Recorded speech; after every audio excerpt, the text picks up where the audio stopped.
A lot of people ask how a girl from Connecticut ends up covering war.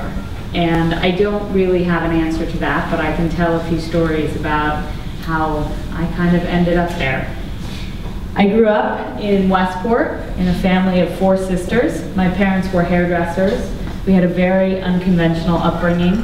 A lot of hairdresser parties in the backyard. Very strange. There were a lot of men who dressed up as women, and anything went on in my house. But we were taught to just accept people and to be non-judgmental. That was the most important thing my family taught me. And my parents were very loving and very open. In the late 90s, I started working for the Associated Press in New York City. And I moved around Manhattan and all the boroughs of New York, and I really photographed everything, protests, City Hall, anything that the AP would assign me. And in about 1999, they came to me with a story. And they said, there have been a series of murders in the transgender prostitution community, and we want someone to try and get into the community. And it was a difficult assignment because it was a community that wasn't necessarily open to journalists or to being photographed. So I took the assignment, and I spent weeks going down to the streets of, it was in the meatpacking district, and I would go with my cameras in a bag and I would hang out. And I didn't try and photograph, I just tried to get to know them. And I would go around with an NGO, a local organization that distributed condoms and also gave out food for them. And eventually I gained their trust, and they started inviting me to go take pictures. So I did a series, and I worked on that for about 6 months, but that series really taught me the importance of gaining trust of my subjects. In 2003, I was asked to go cover the war in Iraq. I had covered the fall of the Taliban in Afghanistan and was really interested in being in Iraq. Everyone knew that we were gearing up as a country to go to war, and I thought it was important to be there. I had never covered a war before, but I had, in Afghanistan there was not active combat, but I had been sort of in a place as the Taliban fell. So I went into northern Iraq with many journalists, and we were sort of waiting for the fall of Saddam Hussein. And on April 4th, he fell, and we saw these incredible scenes of euphoria, where Iraqis were defacing pictures of Saddam. It was a very incredibly historical time.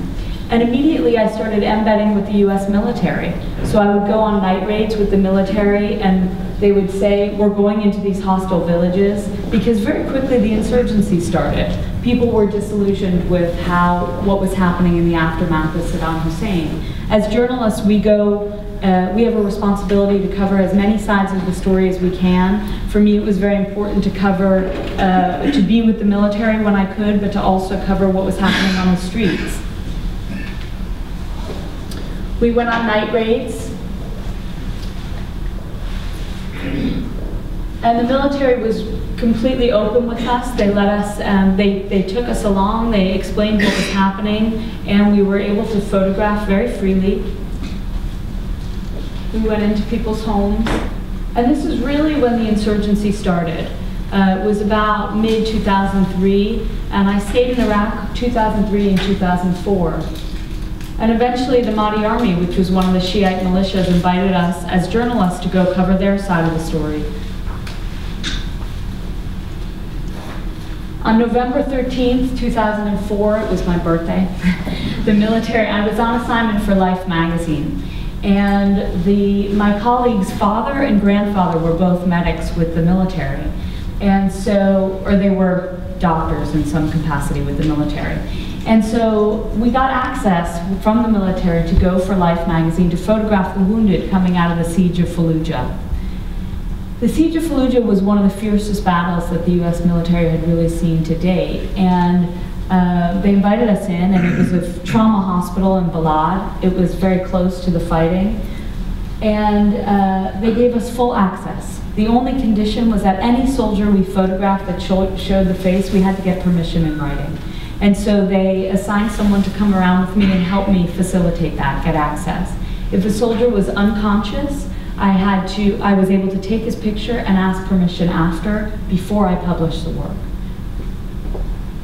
This is the inside of a C-17 cargo plane.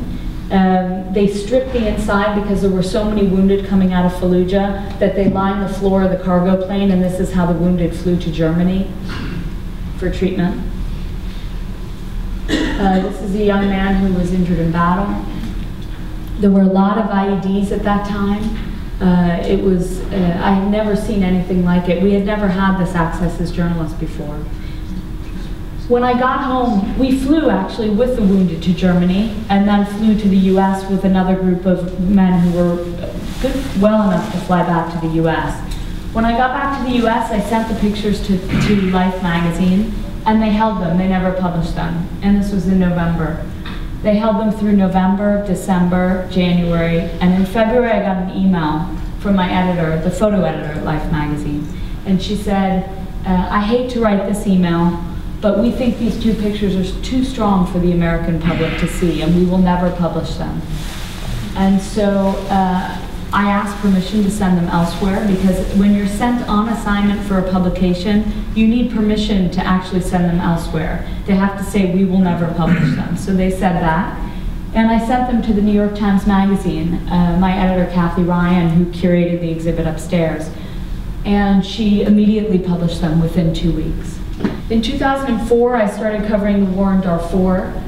In order to get to Darfur, journalists were not given visas. So the Sudanese government did not want journalists to see what was going on there. So we had to fly into Chad and get to the border of Chad and Sudan and walk a few miles into Darfur. And we walked through rivers, and we walked, and we eventually got in. And when we got in, the Sudanese government was bombing villages and burning them. And so the rebels took us around to show us what was happening. They were displaced, they had fled their villages and were en route to Chad. And there were bodies throughout the desert. And many women told of sexual assault. And the aid agencies really weren't prepared. There were hundreds of thousands of refugees fleeing Darfur at the time. And it was very early on in the conflict, so really the aid agencies they didn't have shelter and water prepared very early on. I went back actually every year for 6 years to cover Darfur. And in 2005 I went back with the New York Times correspondent Lydia Polgreen. And we heard that that the Sudanese government had gone in and bombed a village, and the government was denying it. And WFP was going in to do a food drop. And there was no place on the helicopter. They said 8 WFP, that's the World Food Program, 8 WFP staff have to go in to deliver the food.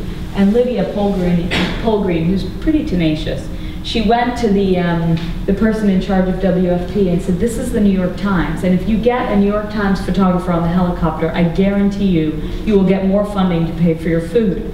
So they freed up one seat, and this picture was 5 columns across the front page of the New York Times, and it really put Darfur on the map. These are just some pictures of villages burning. I mean, Janjaweed, which they worked in tandem with the Sudanese government, went in and burned villages in front of journalists and in front of African Union peacekeepers. There was high rates of malnutrition and malaria. People were dying in the camps. These are displaced. And people trying to rebuild their homes. And this is the rebel militia. This is the Sudanese Liberation Army during a training.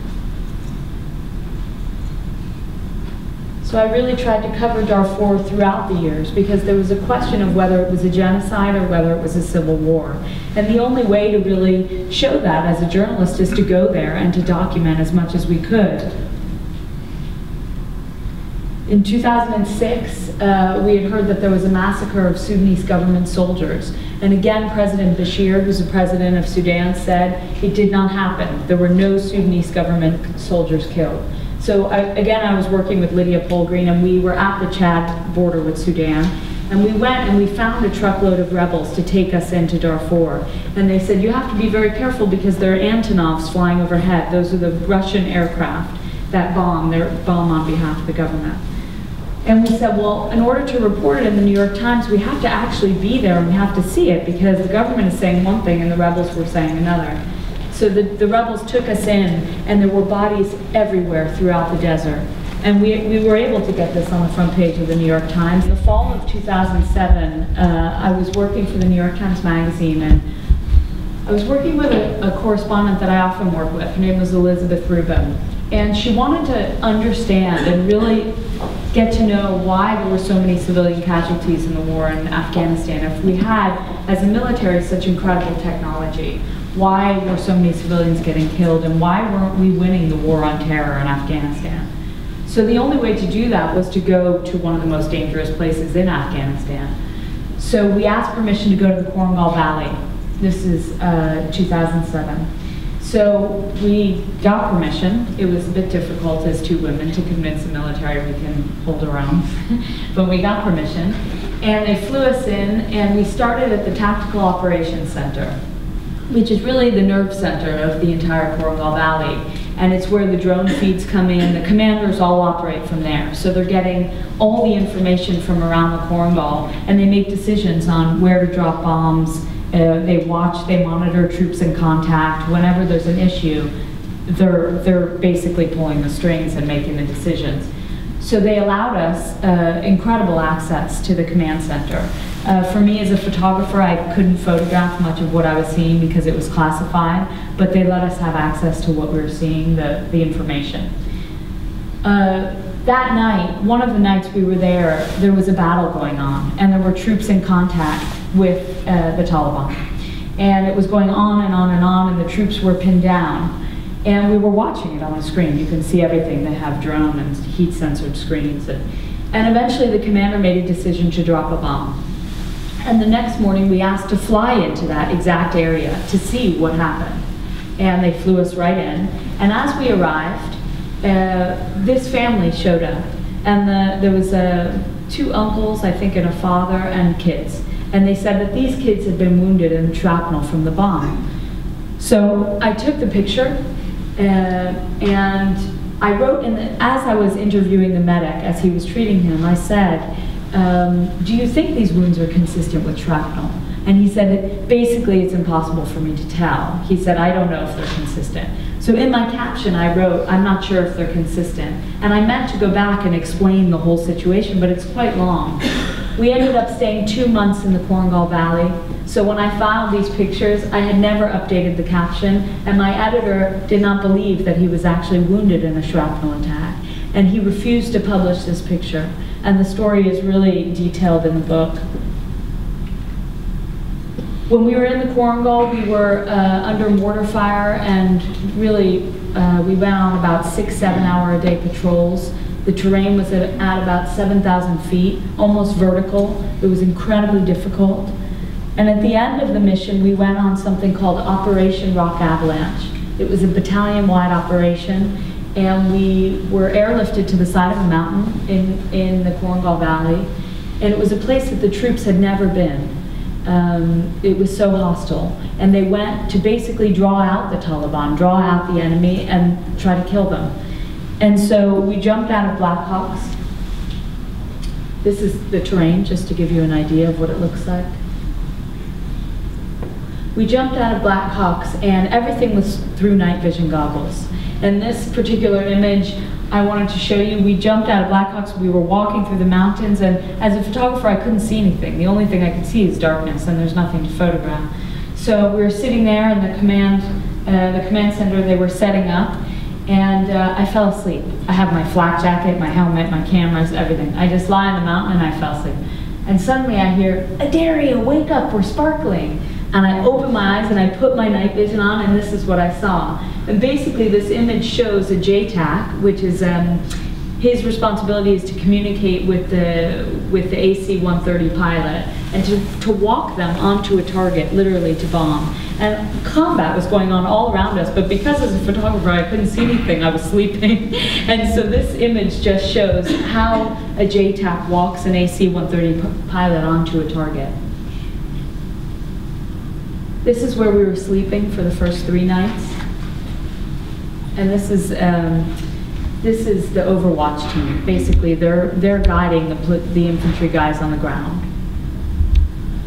And on the 6th day, we were ambushed by the Taliban. And 3 soldiers were shot, and Sergeant Rugal was killed. And we had, at this point, we had been with them for 2 months, and we really had gotten to know these guys. And we really, I was trying to take this picture, but I was crying so hard because I had spent so much time with them. It's a very difficult moment to photograph as a photographer, and for the troops, because they don't want a photographer around necessarily. And the only reason I think they allowed me to shoot was because we had spent so much time with them. And this is just the aftermath. That's what basically we all looked like at the end of this operation.